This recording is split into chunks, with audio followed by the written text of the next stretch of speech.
Hi, I'm Carol duPont, the chair of Bennington District 4. I'm representing Arlington, Manchester, Sandgate, and Sunderland. And the most important part of all of that is it's a two-person district, which means you have 2 votes to put in there, and that's important. At this time, we have Cynthia Browning and Steve Berry. And today I'm very happy to have as my guest Brian Keefe, who is the Republican running for that district. So hello to you, and please tell us a little bit about yourself. Why, thanks, Carol. I'm glad to be here today. My name is Brian Keefe, as you just said. I'm running for the Bennington 4 seat that encompasses Arlington, Manchester, Sandgate, and most of Sunderland. It's a 2-person district, as you just said, so people get to vote for 2 people on there. There will be 3 names. Mine will be one of them, so I hope people will consider me for one of those votes. I've lived in Manchester with my family for 25 years, but I grew up I was born in Montpelier. My parents at the time were living in Waterbury, where my dad grew up on a farm there, a dairy farm. My mom grew up in Fairfield, Vermont. And my dad was a high school teacher at what was then Waterbury High School, and I was born in the Montpelier Hospital. Wow. And then we subsequently moved to Fairfax, Vermont, when I was 5, I believe, and I'm one of 8 children. So all 8 of us graduated from Bellows Free Academy in Fairfax. And all 8 are now back in Vermont. Some of us moved away for a few years, but I have 7 siblings that live here in Vermont, and my parents still live in Fairfax, Vermont. Isn't that the luckiest thing, that you're all together? It's great, yes. So now you grew up there. Where did you go to school? So after growing up in Fairfax, I had a typical Fairfax life at the time. It's a small town. So Little League, paper route, Boy Scouts, American Legion, Boy State when I was a junior. And then when I graduated, I went to the University of Vermont my first year, but then I found that was a little close to home, so I transferred to Loyola University of New Orleans, where I earned a degree in mathematics. And where did you meet your wife? I met Leslie in St. Albans, Vermont. After living away for a few years after college, I was back in Vermont, living in Georgia, working in Burlington, Vermont at a small tax preparation office. Leslie at the time was living in St. Albans and working she managed a little boutique in a department store, William Doolan's. And we were introduced on a blind date, the first blind date either one of us had ever had. And we dated for a few years. Leslie took a job in New York City at Bloomingdale's, and then she was offered a subsequent position in Washington, D.C., and she informed me that she was going to go no matter what I was going to do. And so I decided I better marry this girl. So I made the best decision of my life and proposed to her, and was fortunate that she said yes, and we moved to Washington, D.C. Okay, now you're in Washington, D.C. What did you do in Washington, D.C.? Well, in Washington, we lived on Capitol Hill. We were newly married with no kids, and we were both working, and it was a very exciting place. I went to work for Senator Jim Jeffords in 1988. That was the year he was running for the Senate, but at the time he was a member of the House. He'd been there for quite some time. And I was hired in February, I believe, of 1988 and worked in the House. He was elected to the Senate in November. He asked me to stay on when he moved to the Senate. So I was part of the team that packed up that House office for Senator Jeffords and moved across the way to the Senate side. Senator Jeffords was appointed to the Environment and Public Works Committee, and I was his main staffer on that committee, and we worked on bills such as the Clean Air Act amendments that addressed acid rain, which was a major problem at the time. It implemented a cap and trade program that reduced the sulfur and NOx from a lot of the coal power plants. That was the time we had the Valdez oil spill up in Alaska, so there was a bill to address oil tanker safety. There was an important highway bill that came through that committee. So I was the staff person for all of those issues, plus, frankly, quite many more. Actually, it was a very exciting time. I think acid rain was a very important subject at that time in damaging automobiles, as I remember it. Yes, it was, Carol, you're right. And the bill, that Clean Air Act amendments of 1990 addressed all of those issues. It addressed the tailpipe emissions from automobiles. It addressed the acid rain causing compounds. There was a Title V of the bill that addressed toxic pollutions and safety from there'd been a couple very serious accidents at chemical plants, so there was a section on that.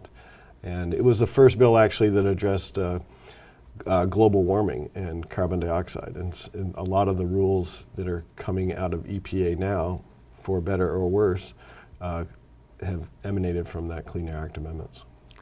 Now, after all this excitement in Washington, D.C., what brings you back to Vermont? We wanted to raise a family, and we couldn't think of any better place than coming back to Vermont. My wife Leslie is from Rutland. Her dad at the time was ill. She was offered a position up here with Esprit, which is a clothing retailer, and she was a regional manager and opened 6 or 8 of their stores: Texas, Maine, New York, Vermont, Michigan, and so she had this great offer, and Senator Jeffords offered me a position up here as a legislative liaison, and my job essentially was to be the liaison between our Vermont staff and our DC staff, because we wanted to put more emphasis on that. We thought that would be a better way to serve the constituents if we could quickly and efficiently implement some of the suggestions coming out of Vermont. Vermonters have a lot of suggestions, and my job was to communicate with the DC staff about some of these priorities so that Senator Jeffords could be a more effective senator, frankly. How wonderful. Now, do you have family? Do you come back up here, and do you have children? Yes, so after moving up here, our son Joseph was born, and he's now a student at the College of Charleston in Charleston, South Carolina, and we have a daughter, Regina, who is a senior in high school this year. So, and as I said, my parents still live in Fairfax, and every year we, as a family, my parents and all of my siblings, and then now it's 4 generations, I think it's just 4, for 17 years, we've gone to a week-long camping trip up in the Northeast Kingdom, where we all get together and sit around the lake and tell stories and, stay close to each other. Where are you in the grouping of 7? So I'm number 3 out of 7. So I have an older brother, older sister, and then 4 more younger than I am. And yeah, it was fun growing up in a big family like that. And those were the days when there were a lot more big families. The eldest 6 of our family all came within about 7.5 years. So we were bunched pretty tightly there, and we grew up as a very close family. Oh, how much fun. Yeah, it was fun. Now tell me about, what have you done in the community since you've been back in? Well, I feel we've always been very involved in the community, even dating before we moved back here, frankly, because on that highway bill, I got to know Senator Dick Pembroke of Bennington, and the Bennington bypass was something that needed a little resuscitation, and we were able to make sure that Dick's wishes were fulfilled and getting some money at a critical time for that Bennington bypass. And but once we moved up here, I was appointed to the Planning Commission for, I think I served 12 years, it might have been 11, and I was chair for 7 or 8 years. And as chair of the Planning Commission, we did a lot of the, we did a rewrite of the town plan, for example, that helped enable some of the biking maneuvers that are going on now. The roundabout was something that, this is not just me. Ed Morrow before I and Rick Kelly were chair, and there were many members of the Planning Commission that worked hard. Lee Crone, planning director, to put in place a town plan. Manchester has always been very strong on its town plan. That's one of the great things here, and it's not been perfect, but it's been a great effort. So I was part of that. We did some hearings on the wind energy proposals back then for Little Equinox that were energetic and well attended. And more recently, there was a Manchester 2020 process that was sponsored by the Rural Development Agency, and I was asked to chair that. So that was a process that really is still continuing. The Riverwalk that Bill LaBarge is taking quite a lead on came partly out of that and partly out of work that was already going on. The biking community here is very strong as well. So some of the biking stuff got a boost, I think, out of that process.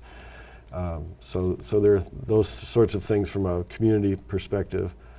And I've also, raising kids like a lot of people around here in Manchester and Arlington and Sandgate and Sunderland, you kind of grow up with your kids. So coaching Little League and soccer and basketball, both for the boys and the girls, brought me into a lot of the gyms all around, and refereeing. And so I've done a lot of those kind of things. And then working with Senator Jeffords as a staff person here in Vermont gave me a chance to do other projects. For example, that's how I first met Cynthia Browning, was probably in the late 90s when she was involved with the Battenkill Watershed Association. She still is, of course. And Senator Jeffords was able to secure some funding for the Forest Service to start some of the programs that are still going on today. I just saw an article through the archives of the year 2000 when there was a $200,000 grant that Senator Jeffords announced on the banks of the Battenkill, and that went to the Forest Service to do some of the baseline research and to start some of the rehabilitation programs. And again, this is not something he started or I started, of course. The Battenkill has been a cherished resource for centuries, it's fair to say, and a lot of people have worked on various things, but it's just an example of something that I'm pretty proud to be part of, and it's nice to see some of that coming to fruition as well. And Cynthia's just been great on that issue, as everybody knows. Well, I think when the people think of this area, when they think of Manchester, Arlington, or whatever, they always think of the Battenkill. You think of Orvis, you think of the Battenkill, so it's a very important part of this area. It sure is. Orvis is a great company. And that's a great thing about living here in Bennington County, the businesses that have been here for decades or centuries, the entrepreneurial spirit. It's just really strong here, and the hospitality industry, the ski industry, the recreation industry, it's just really encouraging to live and be part of that. The nonprofit part, my wife Leslie has been very involved in various nonprofits through development efforts or corporate governance. She's taken on clients or been employed by the Northshire Day School, Long Trail School, it goes on and on. Maple Street School, she's either consulted or worked for many of the nonprofits in this area and done quite a good job, I believe. Okay, now my big question. Why are you running?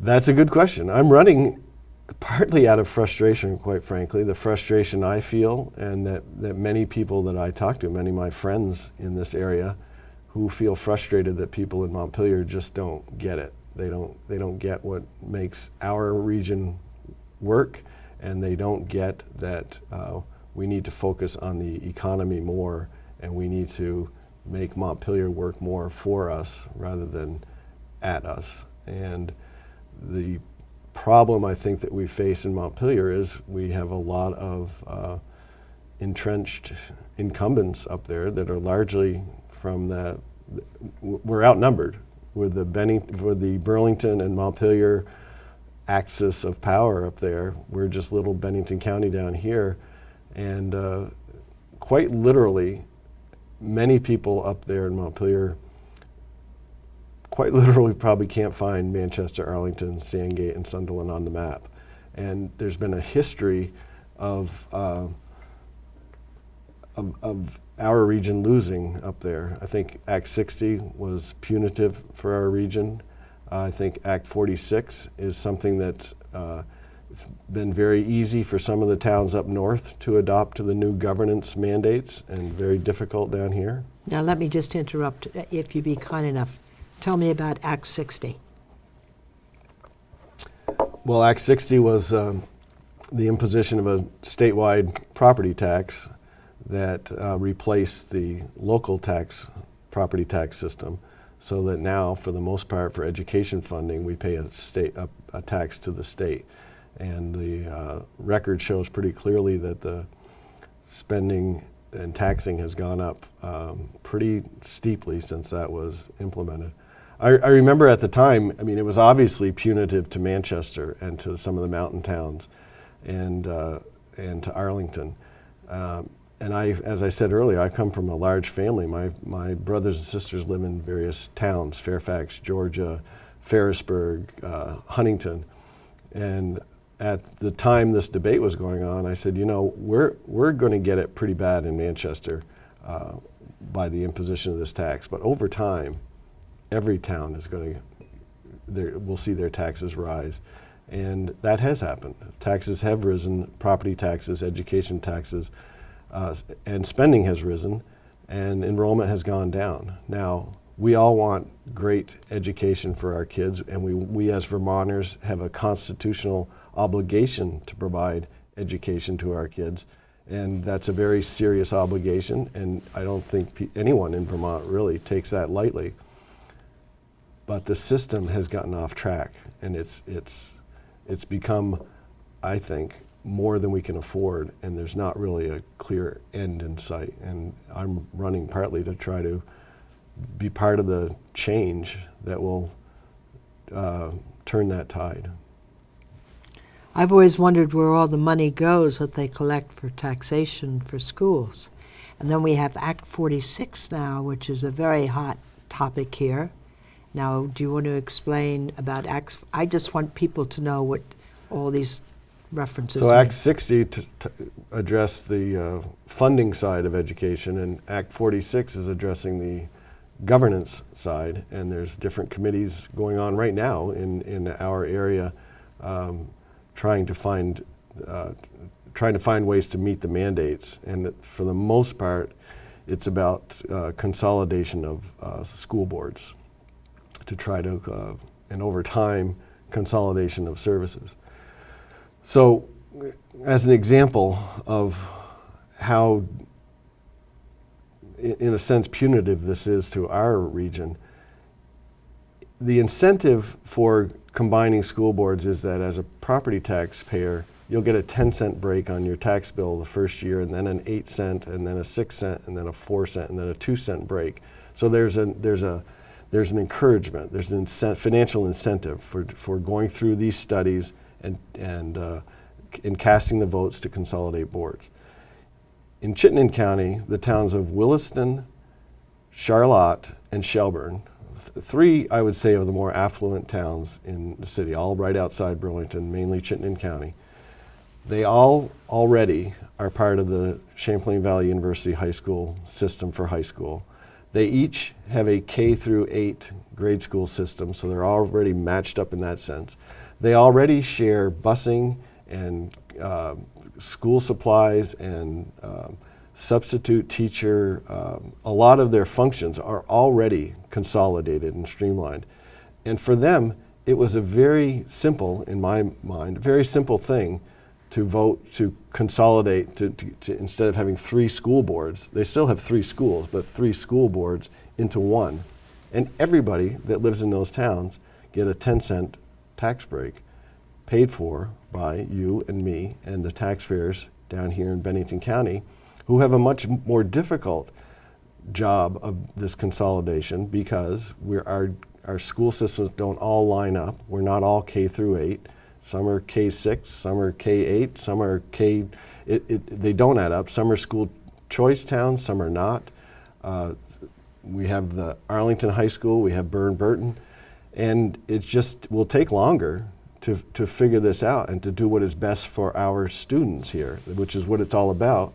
And relative to other towns, it's punitive to us, because while we're trying to figure this out and struggling with it, and I commend the people that are working hard on this issue, we'll be paying the subsidy for some of the towns for whom this has been rather easy. Well, see, again, I see this as taking the power away from the small towns, transferring everything out of Montpelier, where the government, again, is controlling or has a great deal to say with the education. Unfortunately, that doesn't seem to work they've tried it with the health care. That's been a disaster. Now they're running with this for the school system, and I know a lot of people feel very strongly about it. Yeah, there is that frustration. Now, we're a small state, and the beauty of Vermont is we are smart. We're smart as well, but we're a small state. We kind of know each other, and we have some good representatives here in Bennington County, and the state does do some great things for us and for the state, and I'm proud to be here in Vermont, and I'm proud of a lot of the things that go on, but on the spending side, it's just gotten a little off track, or maybe quite a bit off track. We've had this pattern for the past 6 years of the legislature, with the support of the governor, passing a budget that exceeds the normal growth in revenue. Now every year there is revenue growth. Even during a recession, there's typically some growth in revenue, and ideally we could function within that growth and go on without raising taxes, but that's not been the pattern for the past 6 years. The legislature has increased spending beyond that growth, and then they make up the difference with new taxes. A total of, I think it's like $700 million over 6 years. And there's not a clear end in sight of that. So I think there needs to be a better way to do things up there. Tell me how you feel about the economy. Can we do anything to enhance the economy that we see and things happening in throughout? I think it's basically throughout Vermont. Well, the economy is the number one issue. There's no doubt about it. If we have a stronger economy, we do better as a state and as state revenues. So it's to everybody's advantage, in my opinion, that our economy grows, because our revenues will grow, and a lot of our problems, so to speak, can take care of themselves without raising taxes.